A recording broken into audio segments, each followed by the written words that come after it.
Sa bayang Betania, aldea rin ng Judea, sa bahay niyong si Marta,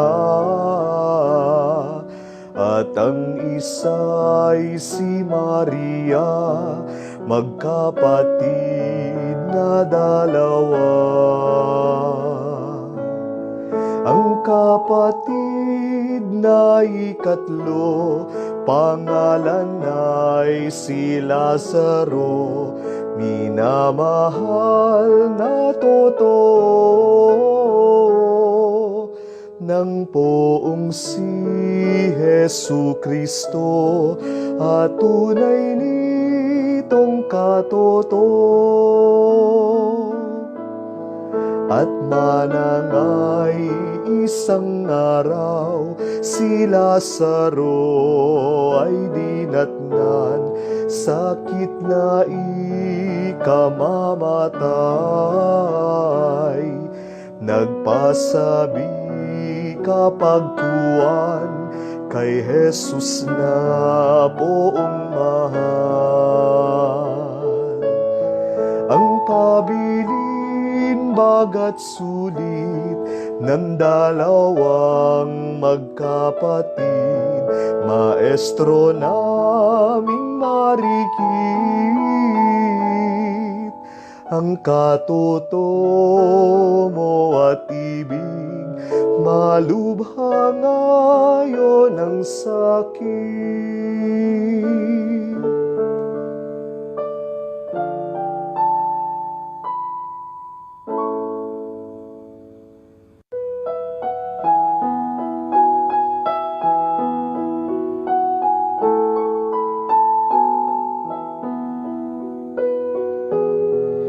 Anang poong maawain at tinanyang dadalawin, si Lazarong aking giliw, siya'y aking pupukawin sa pagtulog ng mahimbing.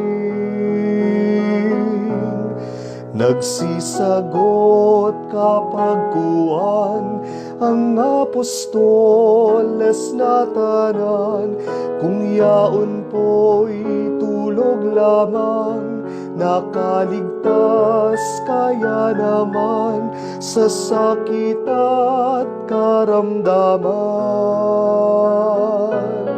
Ang sagot ni Jesucristo, patay na nga si Lazaro, ngunit malaking tuwa ko nang tumibay na totoo ang paniniwala ninyo. Ano pat hindi dinalaw ni Jesus ang kaibigan, na hanggang hindi maliban, naging ikapat na araw na nabaon yaong bangkay.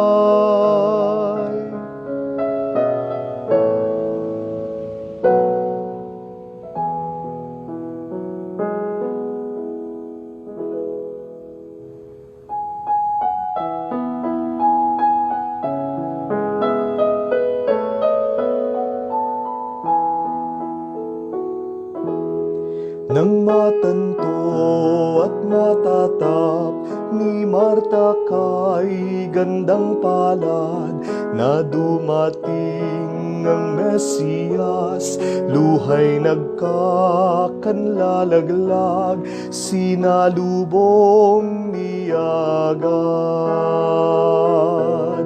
Ang wika ay ganito, poon ani at maestro, kung ikaw po ay narito, buhay disin ng kakako, katoto mong si Lazaro. Ang kay Jesus na winika, o ani ay buhay nga, at sa aking maniwala, kahit patay na mistula, mabubuhay alipala. Itong mga winika ko ay paniwalaan ninyo. Sagot ni Marta ay oo, ikaw po'y si Jesu Kristo, anak ng Diyos na totoo.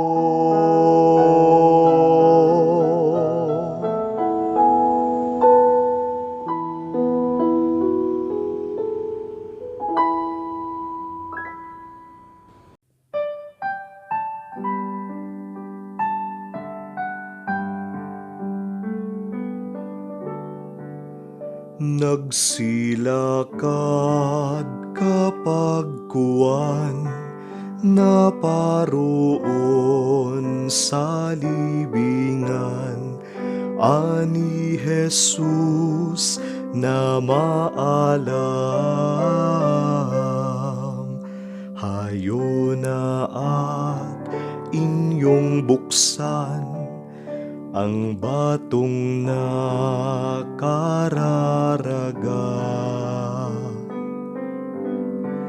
Ang isinagot ni Marta, Panginoon ko aniya, ngayoy 4 na araw na. Totoong hindi sasala na ang bangkay ay bulok na. Ang tugon ni Jesu Kristo, diliwi ka ko sa iyo, paniwalaan mo ako.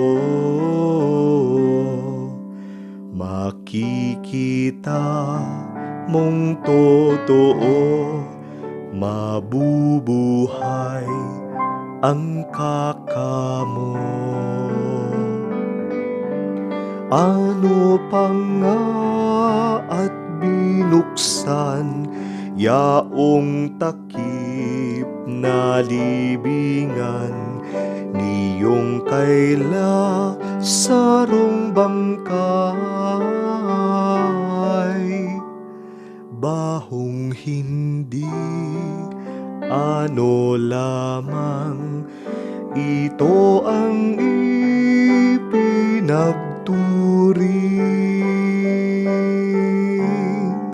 ng matanto at malining nitong Panginoon natin. Sa langit agad tumingin, at siya ay nanalangin, sapagkat 4 ng araw. Ama ko aniyang mahal, Diyos na walang kapantay, salamat na walang hanggan. Ako'y inyong pinakinggan, sa hiling kong ano pa man. Kaya winika ko ito, O Diyos amang hari ko, nang makilalang totoo, nang naritong mga tao na ako'y siyang anak mo.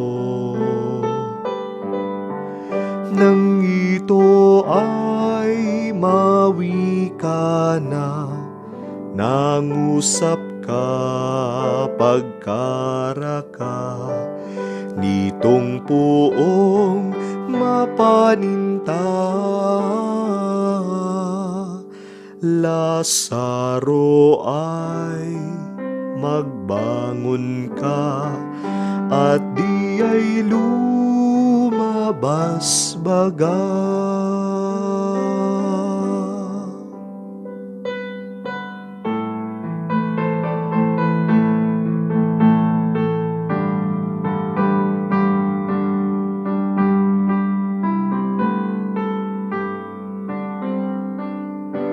Parang natutulog lamang si Lazaro ay pinukaw nang si Jesus mapakinggan. Kumilos na kapagkuwan doon sa sadyang libingan. Nang mangyaring mabuhay na si Lazarong mapaninta, nagutos ang poong ama, kalagi ninyo aniya, gapos na kamay at paa. Doon na nga si Lazaro nagpatira pang totoo sa paa ni Jesucristo, pagpupuri mago't mago sa ginawa niyang milagro.